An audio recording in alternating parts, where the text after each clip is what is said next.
te morís de espanto y casi miras como distinguido. Si cada tanto acunas en tu encanto y era tu mundo el ideal. Y su ideal, mi ideal, el de aquel se puede mirar. Buenas noches, bienvenidas y bienvenidos a Último Bondi. Último Bondi es un programa producido por el colectivo Más Igualdad que busca la reflexión sobre temas de actualidad, el intercambio, la posibilidad de acceder a información para poder tener debates políticos nutridos con ideas que valgan la pena sobre asuntos diversos. En este caso, en el día de hoy, vamos a estar hablando de una temática muy compleja para la mayoría de la población, para dimensionarla, pero que interviene en forma intensiva en nuestra vida, en el modo de producir, de comunicarnos, bueno, en todo lo que es nuestra vida cotidiana, y lo viene haciendo desde hace décadas. No siempre ocupando un lugar en la reflexión de las políticas y mucho menos en la comprensión común del ciudadano común.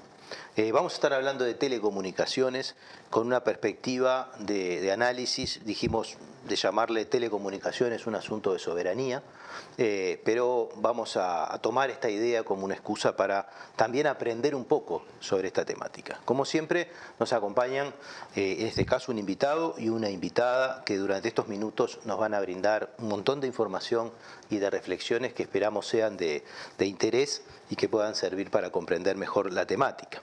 Hoy nos acompaña la doctora Claudina Rataro, ingeniera eléctrica en telecomunicaciones. Claudina es especializada en esta materia, egresada de la Facultad de Ingeniería de la Universidad de la República, es magíster y doctora en ingeniería eléctrica, también por la universidad, profesora adjunta en régimen de dedicación total del Departamento de Telecomunicaciones del Instituto de Ingeniería Eléctrica de la Facultad de Ingeniería de la Universidad de la República y también es directora de la carrera de Ingeniería en Sistemas de Comunicación. También nos acompaña el ingeniero Sergio de Cola. Sergio es ingeniero electrónico, docente de la facultad, también de la Facultad de Ingeniería de la Universidad de la República, tiene formación complementaria en sistemas de calidad y gerencia de proyectos, con muchos años de experiencia profesional desarrollada en el sector privado, en empresas de infraestructura informática, comunicación de datos, telefonía y desarrollo de software.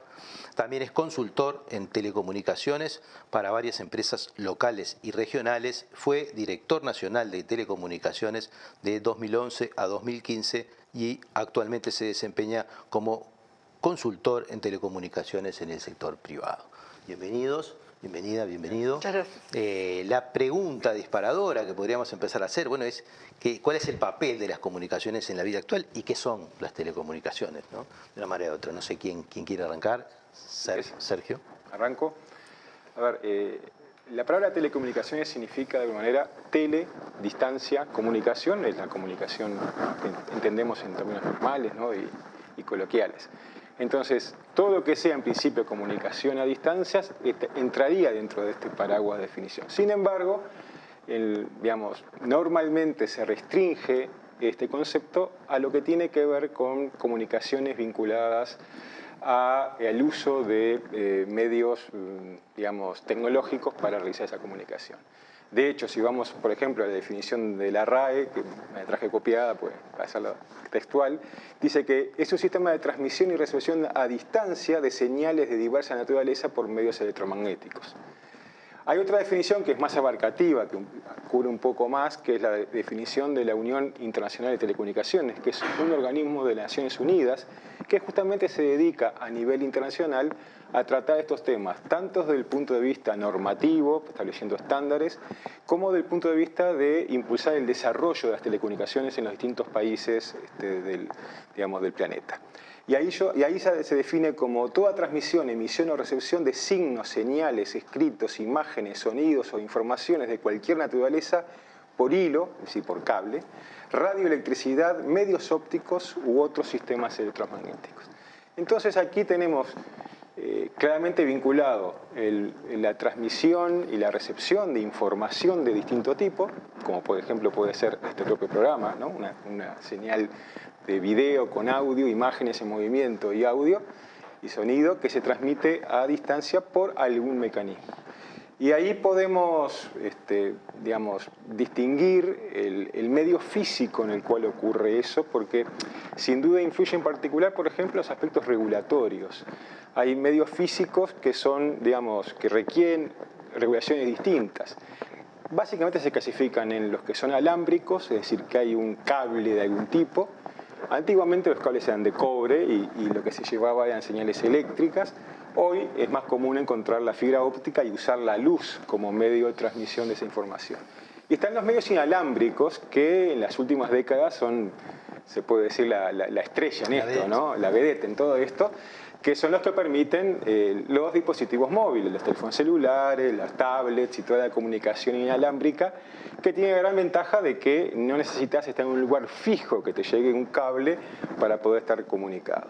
En particular, los medios inalámbricos se utilizan en el espacio radioeléctrico, que es un conjunto, digamos, de propiedades de la naturaleza, que es un espacio que tiene que estar regulado, porque, claro, como es un medio compartido, yo no puedo transmitir en el mismo lugar de ese espectro en el que transmitís tú o Claudina, porque nos haríamos interferencia y nadie, es como si nosotros aquí habláramos todos al mismo tiempo, no nos entenderíamos. Bueno, lo mismo pasa en las transmisiones a través de medios inalámbricos. De ahí que desde el Tratado de Torremolinos de la Unión Internacional de Telecomunicaciones en 1973 se considera que este espectro radioeléctrico, este espacio, es un bien de la humanidad y que está sujeto a la administración de los estados, pero no es un bien privado, es un bien público que el Estado solamente lo que puede hacer es administrarlo. ¿Qué quiere decir? Quiere decir asignarlo a las funciones que correspondan y evitar, por ejemplo, las interferencias, evitar que digamos, que dos emisores interfieran porque están usando las mismas frecuencias, las mismas bandas de frecuencia. Antiguamente las transmisiones eran analógicas, es decir, las señales se transmitían de alguna forma proporcional a la intensidad.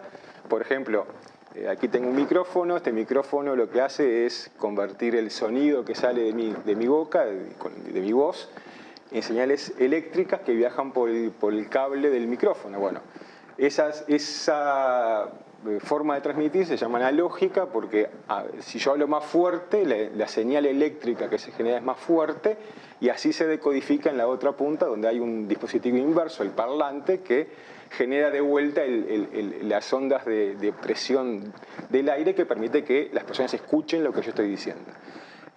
Últimamente, de hecho desde hace ya varias decenas de años, se trabaja mucho más en técnicas digitales. ¿Qué quiere decir esto?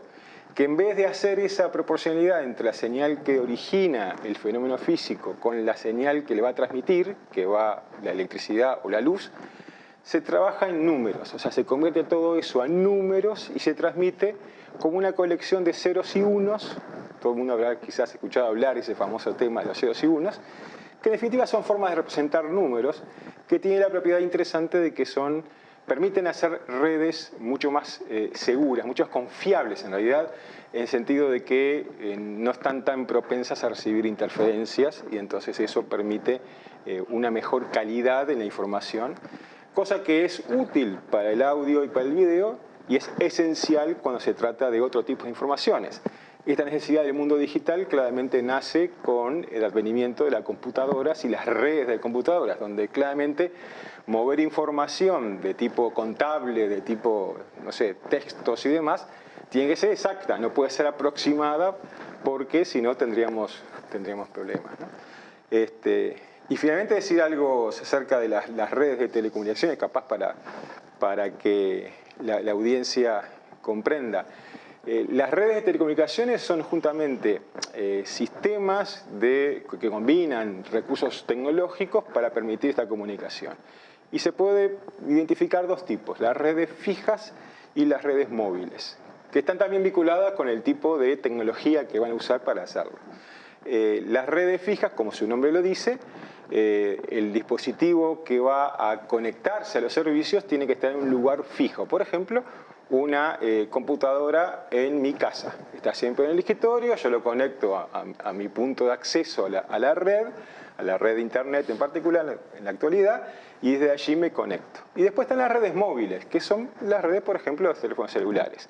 El dispositivo puede viajar e incluso puede estar conectado a las redes estando en movimiento. Es una propiedad que las redes fijas no la tienen, solamente las tienen las redes móviles. Sí. Sí, complementando, ya Sergio dio como un panorama bastante amplio y atacando bastante de los puntos importantes de lo que son las telecomunicaciones.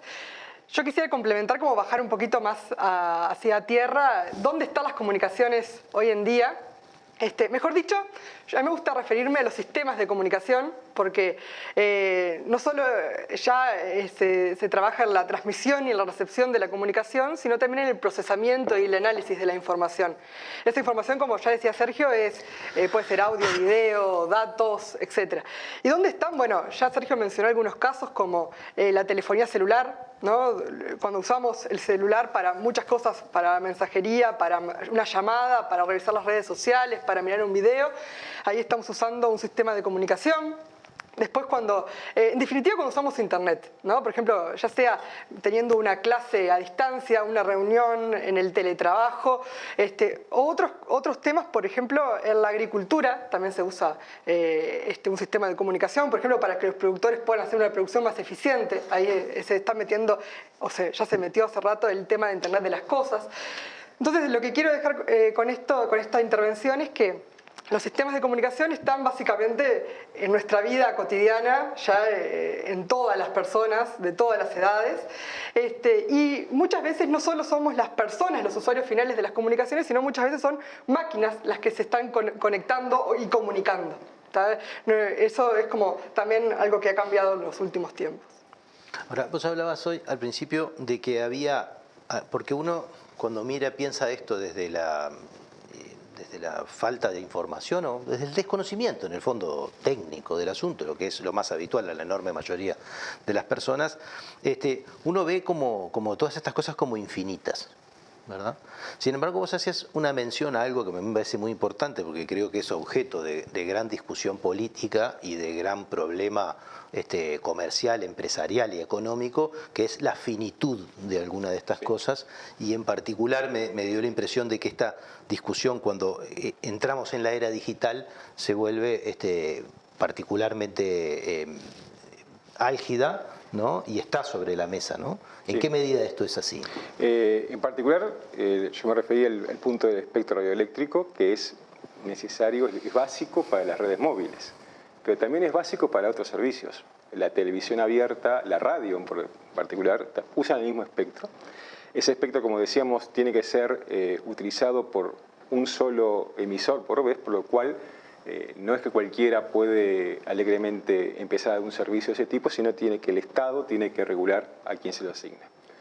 Y en particular ahí es muy importante que no haya una apropiación de ese bien común por parte de los privados. O sea, algo que por ejemplo ha pasado en este país antes de la Ley de Servicios de Comunicación Audiovisual, la 19.307, a nivel de lo que era televisión y radio, el espectro era entregado sin plazo, sin contraparte, sin contraprestación ninguna, y eso provocaba de alguna manera una apropiación por parte de los dueños de los medios, de los canales de televisión abierta y de las radios, de ese bien común que el Estado solamente puede administrarlo. Es decir, puede decir, bueno, usted lo usa por tal plazo y después eventualmente si hay otro que quiere usarlo, tiene que haber un tipo de concurso, alguna forma de poder acceder, porque ese recurso es escaso. Ese recurso es escaso y finito. Claro, al haber finitud en eso, o sea, ahí se genera una especie de renta, ¿no? Para quien es usuario de eso. Exacto. Y si eso no tiene una regulación pública en el sentido de que vaya en beneficio comunitario, más allá de que sea un negocio privado, como que ahí hay como una especie de abuso de un medio, ¿no? Y eso que pasaba con eso también ocurre con las operadoras de telecomunicaciones, ¿no? Donde si bien los sistemas que han adoptado los estados en ese caso es típicamente la licitación, donde hay una puja económica, el problema de, que no haya acaparamientos, que no haya, por parte de algún operador que se quede con todo el espectro disponible y eso genere una situación, de desigualdad respecto a otros, también es un problema que aparece, porque ahí se generan barreras artificiales para que otros actores puedan trabajar. Y en particular, hoy por hoy hay una discusión muy grande a nivel mundial en la competencia que hay entre el sector de radiodifusión, es decir, lo que es la televisión abierta, digital o analógica, las radios, y los operadores de telecomunicaciones. La banda ancha móvil está necesitando cada vez más espectro y van avanzando sobre el espectro utilizado por... Se me está yendo al segundo bloque. Ah, bueno. Pero quería preguntarte una cosa porque me parece que está muy en boga hoy y que no es claro qué es y cuál es su potencialidad y qué lugar ocupa en todo esto, que es esto que vos creo que hacías referencia del Internet de las cosas y la importancia del Internet de las cosas en este mundo futuro que estamos viendo, ¿no? Decías, la relación ya no es entre personas, sino también entre otras cosas más, y en qué medida eso participa en el mundo productivo y en general. Sí, en realidad el término de Internet de las cosas ya se viene hablando hace, no sé, 15 años, 20 años. La idea es que ya se está usando en muchos verticales, en la agricultura, en el medio ambiente. Por ejemplo, cuando se habla de ciudades inteligentes, uno estima que los contenedores de basura puedan tener un sensor, algo y que avise cuando se llenó, por ejemplo. Entonces hace como hace más eficiente la recolección de los residuos, por ejemplo, para hablar de un caso muy concreto, digamos. Pero la idea es que las nuevas tecnologías, que ya son un hecho, como el 5G y después el futuro 6G y demás, que me estoy yendo al segundo bloque, van a generar la verdadera explosión de los dispositivos conectados, que permiten estas cosas, mejorar lo que ya se viene haciendo y más cosas todavía que ni nos imaginamos. Ya los corrí a los dos para el segundo bloque, así que vamos a irnos un minuto para volver en el segundo bloque con el escenario que fuimos precipitando de este tema tan apasionante como oscuro para la mayoría de nosotros, que son las telecomunicaciones. Volvemos en un minuto.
¿El periodismo es libre o es una farsa?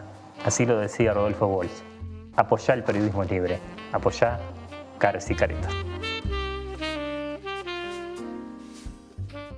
Vuelta, ahí, tan.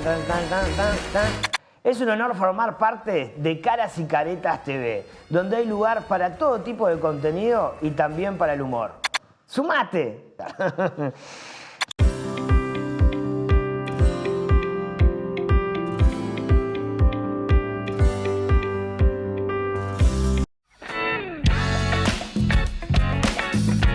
En este segundo bloque de Último Bondi estamos hablando de las telecomunicaciones, un asunto de soberanía. Estábamos conversando recién un poco sobre la restricción que implica el uso del espectro radioeléctrico. Yo preguntaba sobre qué era el Internet de las cosas y cómo aplicaba, y Claudina nos traía algo que me parece muy importante, que hablamos de 5G, de 4G, de 5G, de 6G.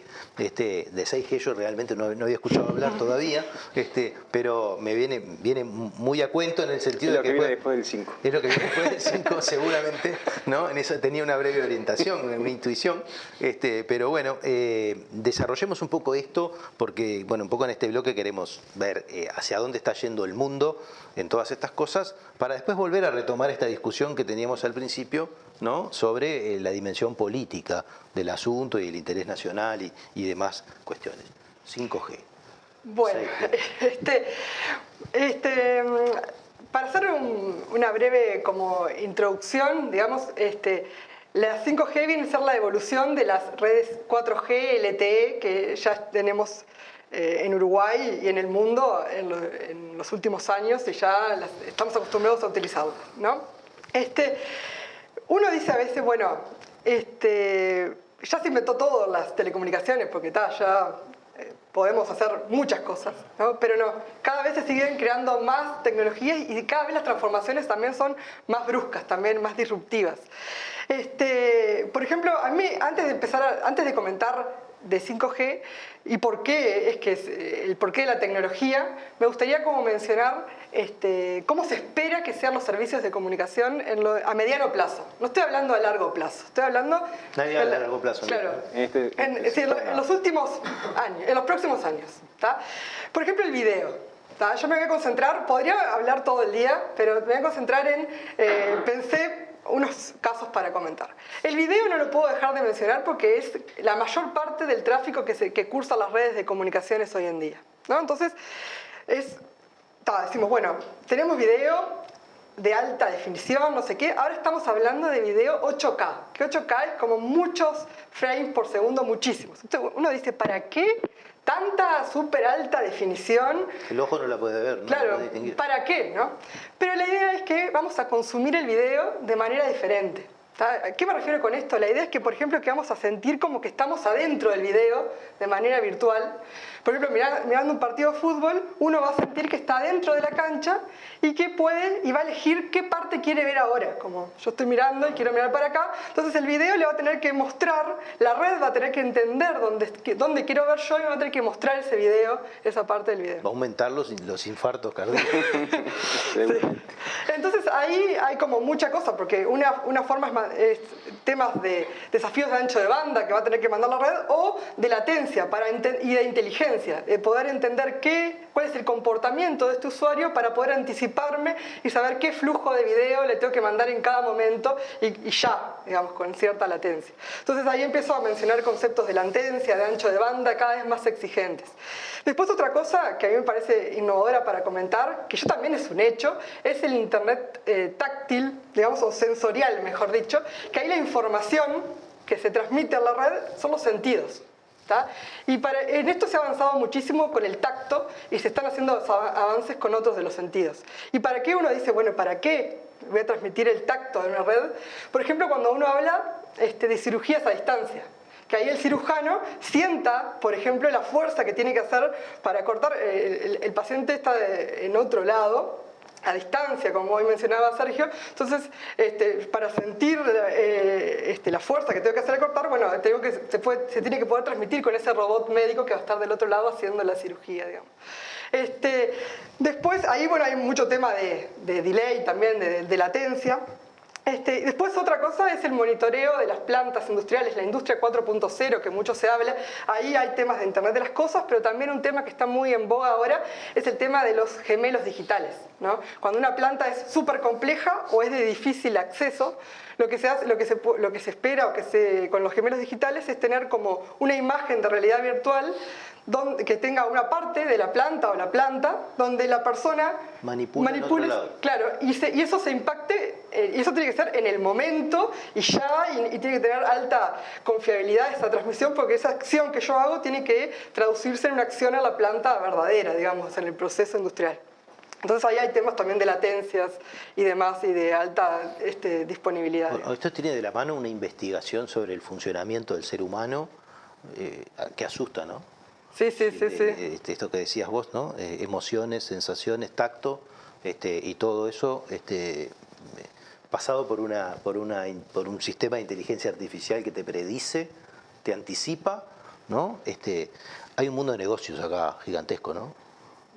Sí, hay un mundo de negocios muy grande y en particular, por ejemplo, en lo que tiene que ver con la inteligencia artificial, es un negocio que tiene muchas implicancias de todo tipo, ¿no? La aplicación de inteligencia artificial a las comunicaciones, a los procesos industriales, a todo lo que sucede en la vida cotidiana va a ser cada vez más importante, y estamos frente a fenómenos sociales que tienen implicancias, digamos, llamémosle éticas, ¿no? Digamos, lo que tiene que ver con puede una inteligencia artificial tomar decisiones en lugar de los humanos, el famoso problema de los vehículos autónomos y todo ese tipo de, digamos, de desafíos éticos van a aparecer cada vez más porque vamos a ir cediendo el control de determinadas decisiones a las máquinas a través de estas inteligencias artificiales. Está la discusión de si las inteligencias artificiales pueden tomar conciencia. Bueno, está la discusión que se armó con Google, que despidió a un ingeniero que dijo que había tomado conciencia de una inteligencia artificial. Con independencia de si eso fue real o no, estamos en la frontera de la tecnología con dificultades de ese tipo. Pero además hay un tema que es por el volumen de datos que se necesitan para generar esas inteligencias artificiales. Hoy se vislumbra que en el mundo, básicamente, Estados Unidos y China son las dos potencias que tienen la capacidad de recolectar la suficiente información como para perfeccionar su inteligencia artificial. Esto puede estar generando una relación distinta en el mundo que se nos viene, donde la diferencia entre el desarrollo y el subdesarrollo se va a traducir en si tenés el control de las inteligencias artificiales o si no tenés el control. Y el poder económico que eso significa. O sea, si tú tenés el acceso a la información, podés modelar tus inteligencias artificiales, podés aplicarlas a los procesos industriales, podés aplicarlos a la vida cotidiana. Hay un negocio multimillonario en eso, ¿no? Que también, ¿quién se apropia de eso y cómo afecta esa apropiación lo que va a ser el efecto que tiene en nuestras sociedades, ¿no? Hoy, por ejemplo, sin ir más lejos, el fenómeno que tenemos hoy con los modelos de negocio que tienen las redes sociales, las plataformas y demás, que se basan en la publicidad y por tanto necesitan atraernos y mantenernos atados a la red, y eso lo hacen a través de algoritmos que nos presentan cosas que nos generen confort para sentirnos cómodos y seguir con la red social, están generando burbujas, están generando el problema de, digamos, de generar cada vez bloques más estancos en las sociedades y que no se puede dialogar o están afectando la calidad de la discusión democrática. Eso es algo que está pasando hoy. Imaginemos lo que puede pasar dentro de unos años cuando la inteligencia artificial pase a ocupar lugares cada vez más preponderantes en la vida, ¿no? Estamos en una serie de problemas, unos desafíos muy importantes. Sí, sumado a eso, la otra vez comentábamos en un grupo de investigación que las conferencias de inteligencia artificial más importantes del mundo, casi muchos, o la mayoría de los papers que se presentan ahí, tienen entre sus integrantes empleados, digamos, de las empresas más grandes del mundo, dícese Google, Facebook, Apple, Amazon, empresas que tienen la sartén por el mango, como me gusta decir a mí a veces, en estos temas de los contenidos de las redes, y que cada vez más tienen más lugares de influencia en la red. Antes eran proveedores de ciertos contenidos, etcétera. Ahora algunas empresas de estas ya están tomando, son proveedores de internet, son dueños de las fibras de la infraestructura. Empiezan a tener acciones en esos lugares, entonces ya empiezan a cerrar los ciclos y tener el poder en todos lados, digamos, en todo lo que son los sistemas de comunicación. Y eso de una manera u otra también direcciona y orienta la investigación científica. Claro, sí, eso es claro porque en muchas universidades de países desarrollados la investigación se hace básicamente en lo que quieren estas empresas, digamos, en estos temas de inteligencia artificial, etc. ¿Y acá? Bueno, quizás ahí Claudina puede conocer mejor porque ella trabaja, ella investiga, yo trabajo más bien en el sector privado, quizás Claudina puede aportarnos más en eso. Sí, nosotros, obviamente, yo por ejemplo justamente trabajo en investigación de redes 5, 6G y en aplicación de inteligencia artificial a problemas de estas redes. Y vamos como a lo que está el mundo, digamos, y si el mundo está donde quieren que estén esas empresas, estaremos ahí. Pero sí, se ve que cómo ellos llevan la batuta, que no pasaba en años anteriores en estas conferencias de relevancia, no era lo normal, digamos. Como que hay una aceleración en este proceso, ¿no? Claro, sí. Me quedó una pregunta pendiente en esto. En materia de infraestructura, porque se ha discutido mucho sobre esta idea de, en el caso uruguayo en particular, sobre Antel y el 5G, por ejemplo, ¿no? Y en qué medida en un país como el nuestro, aunque esto ya va a ser materia del tercer bloque, estos asuntos requieren de la participación bueno, de los estados nacionales o de algún proceso que conserve asuntos de soberanía. ¿Hay alguna reflexión más global sobre este tema? ¿O esto es un poco como relataba Claudina, el devenir más bien de la trayectoria de las mega empresas mundiales? A ver, yo soy de los que piensan que la tecnología no es neutra y no es algo que ocurre por como una ley natural, ¿no? La tecnología evoluciona y es adoptada por las sociedades en función de un contexto político. Entonces, el sentir que no podemos actuar, el sentir o tener la posición de que, bueno, como eso en definitiva lo van a definir en Estados Unidos, Google y Amazon y demás, no vamos a hacer nada, no creo que sea la mejor posición. O sea, nosotros tenemos que tener siempre un espíritu crítico, nosotros como sociedad, ¿no? O sea, no solamente el Estado, sino todos nosotros tenemos que estar continuamente discutiendo estos temas, pensando las implicancias que tienen para la sociedad, para la humanidad toda, y tratar de orientar. Es muy importante, por ejemplo, lo que han hecho organizaciones de la sociedad civil, enfrentando algunas de estas mega empresas y logrando, por ejemplo, en Europa se ha logrado frenar ciertas iniciativas de estas empresas para permitir justamente adecuar el comportamiento a lo que la sociedad en su conjunto, en forma democrática, define que tiene que ser. Y por eso ahí para mí no se puede dejar de cumplir el rol de investigar, conocer, participar y opinar. O sea que más allá de la simetría hay fichas por jugar, sí, tanto de los estados como de la sociedad civil, de la academia en particular, ¿no? Y demás. Bueno, ese va a ser en parte el tema de nuestro tercer bloque, así que en un minuto volvemos.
¿El periodismo es libre o es una farsa? Así lo decía Rodolfo Walsh. Apoyá el periodismo libre. Apoyá Caras y Caretas. Vuelta, ahí, tan. Es un honor formar parte de Caras y Caretas TV, donde hay lugar para todo tipo de contenido y también para el humor. ¡Sumate!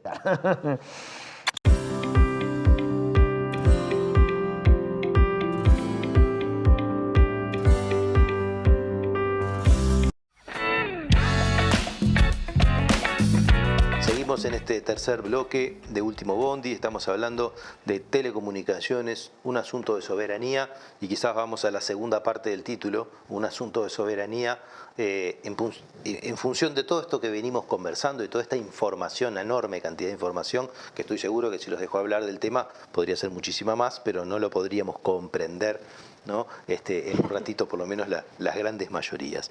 ¿Qué puede hacer un pequeño país como el nuestro en este tema frente a esta cosa impresionante que vemos desenvolverse, ¿no? con elementos que nos retan en nuestra capacidad de entender minuto a minuto, ¿verdad? Y me gustaría ver si es posible poder abordar algunos aspectos sociales que vos de una manera u otra traías, directa o indirectamente, y que tienen que ver con que este desarrollo tecnológico brutal no viene siendo para todos, ¿no? Y quién va a velar porque sea para todos, y qué cosas podemos hacer para poner esto arriba de la mesa. Vos hablabas de algunos niveles de desigualdad apabullantes, en el sentido de incluso poner que las dos grandes potencias más grandes del mundo podrían ser de una manera u otra propietarias casi que del escenario de las próximas revoluciones tecnológicas. ¿Qué hará el resto del mundo? ¿No? Y cómo prepararse, ¿no? Cómo prepararse desde la sociedad, qué cosas estudiar, qué lugar tiene la investigación científica en esto, qué lugar tiene comprenderlo para que esto realmente participe en nuestros sistemas productivos, y dónde tendría que haber políticas públicas para que eso sea, ¿verdad? Porque no podemos, ¿no? Si el derrame va a derramar en el sentido de lo que derrama, ¿no? O sea, va a ser un poco más del despliegue de esta hegemonía que vemos viendo, y no necesariamente de lo que puede ser, y bueno, una gran parte de la población, especialmente, ¿no? en África, en América Latina y demás, va a quedar muy al margen. Entonces, por ahí un poco viene la motivación de este tercer bloque. Bueno, ahí primero me gustaría resaltar que acabamos de venir de 2 años de pandemia, digamos, donde ahí las comunicaciones fueron fundamentales y se pudo pasar en nuestro país bastante bien, digámoslo así coloquialmente, y en gran medida fue gracias a las inversiones que hubo en los anteriores periodos, especialmente en Antel y con el Plan Ceibal, inversiones que fueron grandes y que fueron bien hechas, digamos, que demostró que se pudo, claro, que se pudo pasar estos 2 años, que no pasó lo mismo en otras partes del mundo. Se pudo seguir se pasó al teletrabajo en muchos aspectos, a la educación a distancia y así en otros aspectos. Después, por otro lado, nosotros somos un país pequeño, tomador de tecnología, pero no obstante nosotros hacemos mucha investigación, como ya lo comenté, y ahí como política pública se debería dar más presupuesto a la investigación, y en particular a la investigación en las tecnologías de la información y la comunicación, donde están metidas ahí las telecomunicaciones, y esto, la implicancia que tiene es que ahí tenés mucha gente trabajando, estando a la vanguardia de lo que se está haciendo en el mundo, aportando con generación de conocimiento y de desarrollo, y que eso se va a traducir en la formación de la gente, de los nuevos profesionales, de los nuevos ingenieros, y es un ganar-ganar porque te apronta a la gente para afrontar los nuevos desafíos que ya comentábamos en los bloques anteriores. Entonces, para mí, las inversiones que se hicieron, bueno, no pararlas por mencionar Antel, porque es donde el Estado... La discusión del 5G que yo traía como que está medio... Claro, sí, Antel fue el primero en Latinoamérica en hacer una red 5G, no con todo su esplendor, con ciertas funcionalidades, llamémosle, y se quedó por eso. Y en el mundo ya hay despliegues de 5G. También no con todo su esplendor, pero más potentes que el de acá. Entonces, bueno, en vez de hablar a veces de otros aspectos, tendríamos que estar hablando ya de 5G. Pero pensando un poco en todo eso que vos traías hoy, de lo que se viene de la mano del 5G y del 6G y de lo que van a hacer de una manera u otra el desarrollo productivo futuro, ¿no? Porque muchas veces esto está planteado como esta discusión muy ideologizada de lo público y lo privado y nada más, y no hay una perspectiva de qué es lo que estamos hablando, me parece, ¿no? Sí. Bueno, no hay una dimensión. Sí, yo quería volver un paso atrás en el tema de que, para mí, lo planteabas hoy, el aspecto social. Yo creo que el problema que nos plantea esta revolución tecnológica es la generación de una brecha digital. Y esa brecha digital, si no es también atacada y minimizada, repercute claramente en la brecha económica, en la brecha social de la sociedad. Entonces, lo que para mí, los estados en particular, el rol del Estado en esto tiene que velar por que esa brecha digital, reducirla en su máxima expresión para que no afecte las otras brechas que están presentes en la sociedad. Y para mí, 2 aspectos fundamentales de eso tienen que ver con el acceso y tienen que ver con la alfabetización digital. O sea que, digamos, todos los habitantes del país estén en condiciones de utilizar apropiadamente la tecnología, porque Hoy no saber acceder a Internet, trabajar en trámites en línea y demás es como no saber leer y escribir hace 50 años, ¿no? Estamos en una situación de ese nivel. Entonces, el acceso, dado también por la conectividad, poder tener tanto la disponibilidad de servicios en el lugar donde uno vive, como los recursos económicos o los subsidios que se necesiten para acceder a los dispositivos necesarios y a los servicios, son cosas fundamentales. Uruguay está muy bien posicionado en eso, como mencionaba recién Claudina, el esfuerzo que hizo Antel con la conectividad, tanto 4G, la fibra óptica al hogar, ya el sistema DSL que estaba antes, el plan Ceibal, son ejemplos en los cuales permitieron que esa brecha digital sea una de las menores de la región de Latinoamérica. Si nos comparamos con el primer mundo, no estamos tan mal, pero tenemos también cosas para mejorar. Es muy importante que eso se continúe, que eso se siga trabajando y que los aspectos de alfabetización también sean incluidos en los planes también para la brecha generacional, o sea, la gente que tiene más edad normalmente no nació nativo digital, como se dice, y por tanto le cuesta mucho más. Me acuerdo que hubo en los periodos pasados programas del Ministerio de Educación y Cultura para llegar a través de talleres, a través de formación para personas adultas mayores. Todo ese tipo de cosas tienen que continuar como políticas públicas para poder justamente reducir esa brecha. Y lo otro que para mí hay que hacer es las políticas que son proactivas, porque también, estos son desafíos, pero también hay oportunidades. Coincido con Claudina de que Uruguay es tomador de tecnología a nivel de lo que es la tecnología de redes y demás, pero en lo que es desarrollo de software y de aplicaciones para utilizar esas redes de la mejor manera posible, Uruguay tiene una buena plataforma, tiene una industria de software pujante que es muy importante en términos relativos, también en términos absolutos, y que, por ejemplo, una buena política de promoción va a permitir generar recursos, digamos, suficientes. Tiene interesante esto que normalmente son trabajos calificados, bien remunerados, entonces como que hay muchos elementos para impulsar ese tipo de propuestas. Una cosa interesante, hoy por hoy, sigue, y hace muchos años, la industria de software de Uruguay tiene un faltante de recursos, o sea, no hay suficientes técnicos y profesionales formados en el país, y uno hasta se tendría que preguntar si no hay que promover la migración, o sea, gente que venga a Uruguay ya formada en otros países para justamente alimentar esa industria. En el mundo hay ejemplos, por ejemplo en Irlanda se hizo esa promoción y generó toda una industria de software y tecnología atrayendo talentos de todos lados. Conozco muchos uruguayos que están trabajando en empresas en Irlanda, ¿no?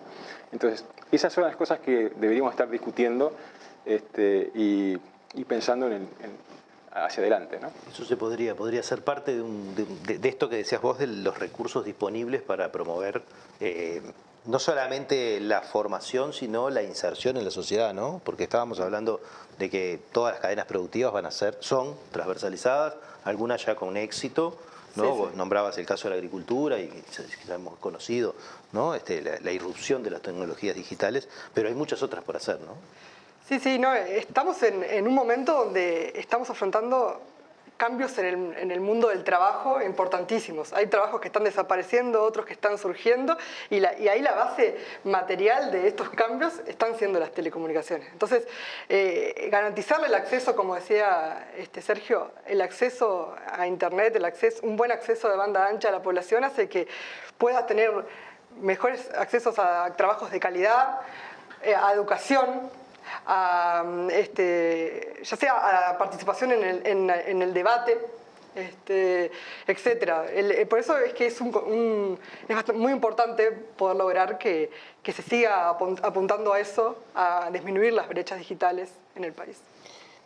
Para ir cerrando, que nos tenemos que ir, me gustaría volver sobre un asunto que planteamos al principio, ¿no? Que es esto de la finitud de las cosas, ¿no? y el papel del Estado. Hoy que está de nuevo en discusión la ley de medios y demás cuestiones, y poder ver de qué manera este asunto del que estamos hablando, que es tan central en el desarrollo productivo y social del país debería ocupar ese lugar en la discusión política, ¿no? O sea, realmente yo veo que se trata con cierta liviandad, ¿no? En general a nivel de opinión, y que ni siquiera existe en la agenda mediática. Bueno, por algo es, ¿no?, que no existe en la agenda mediática la discusión sobre este espacio finito, característica de nuestra naturaleza, que es apropiado, por decirlo, usado en forma privada, pero que podría, y que es generador de grandes rentas económicas. ¿En qué medida el mundo puede avanzar en ese sentido, y nosotros podemos avanzar en ese sentido, tratando de poner eso al servicio de esto que decías vos, ¿no?, de que la gente pueda achicar esa brecha digital y que como ciudadano del país pueda ser parte de algo que está en la naturaleza, ¿no? Sí, yo creo que ahí lo que me parece que es fundamental es que todos asimilemos el concepto de que, en particular, el espacio radioeléctrico se precisa tanto para lo que es la radiodifusión como para la banda ancha móvil, la telefonía celular y demás. Es, como bien dice las Naciones Unidas, es un patrimonio común de la humanidad. Ni siquiera es digamos, de un país en particular. Los estados ahí lo único que pueden hacer es administrarlo, y claramente hacer un patrimonio común de humanidad en ningún caso puede ser de alguna manera apropiado por privados donde saquen una renta de esa apropiación sin dar una contraprestación, por lo menos al resto de la sociedad. La regulación del acceso a ese recurso finito, ese recurso escaso, es muy importante para evitar que se generen asimetrías dentro de la sociedad, entre los que tienen acceso y pueden conseguir utilizar ese espectro y los que no pueden. Y esto es a nivel de todos los escenarios, ¿no? Tanto en lo que tiene que ver más estrictamente con los medios, es decir, la televisión y la radio, como lo que tiene que ver con Internet y la banda ancha móvil, porque todos están usando el mismo espectro. Y hay una batalla que se está dando, hoy lo mencionaba, entre la radiodifusión y la banda ancha móvil, que vamos a tener que resolver, no nosotros, pero sí vamos a tener que opinar a nivel de la Unión Internacional de Telecomunicaciones si de alguna manera se va a permitir que la banda ancha móvil tome todo el espectro disponible y que no quede lugar, por ejemplo, para las radios comunitarias o para la televisión abierta, ya sea comercial o comunitaria o pública. Son discusiones que van a tener que estar arriba de la mesa porque están ocurriendo en este momento a nivel mundial. Bueno, no sé si quieren pasar alguna idea más o vamos cerrando. Muy bien, les agradecemos mucho la participación, creo que han dejado un montón de información necesaria para pensar el futuro.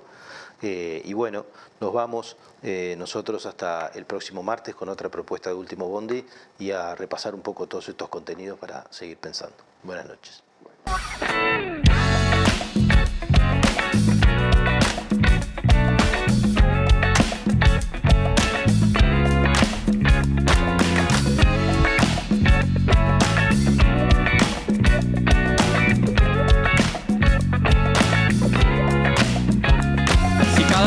Te morís de espanto y casi miras como distinguido. Si cada tanto acunas en tu encanto y era tu mundo el ideal. Y su ideal, mi ideal, el de aquel se puede mirar desde lo distinto. Si por las noches compartís el tinto con ese que piensas.